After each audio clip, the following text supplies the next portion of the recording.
मुंबई-पुणे राष्ट्रीय महामार्गावरील बोरघाटात जड अवजड वाहनांमुळे होणाऱ्या वाढत्या अपघातांवर नियंत्रण आणण्यासाठी एक महत्त्वाचा निर्णय घेण्यात आला आहे।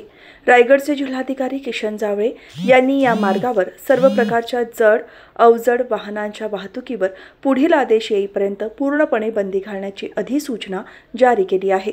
ही बंदी तात्काळ प्रभावाने लागू करण्यात आली आहे। बोरघाट हा तीव्र चढ उताराचा आणि वळणांचा रस्ता असल्यामुळे येथे वारंवार अपघात होत आहेत। यामुळे कायदा आणि सुव्यवस्थेचा प्रश्न निर्माण होण्याची शक्यता लक्षात घेऊन आणि जनतेच्या सुरक्षिततेला प्राधान्य देत हा निर्णय घेण्यात आला आहे। पोलीस अधीक्षक रायगड यांच्या पत्राच्या आधारावर जिल्हाधिकाऱ्यांनी या मार्गावर जड अवजड वाहतूक पूर्णपणे बंद करणे आवश्यक असल्याचे म्हटले आहे। या निर्णयामुळे प्रवाशांची सुरक्षितता सुनिश्चित करण्यास मदत होईल अशी अपेक्षा आहे।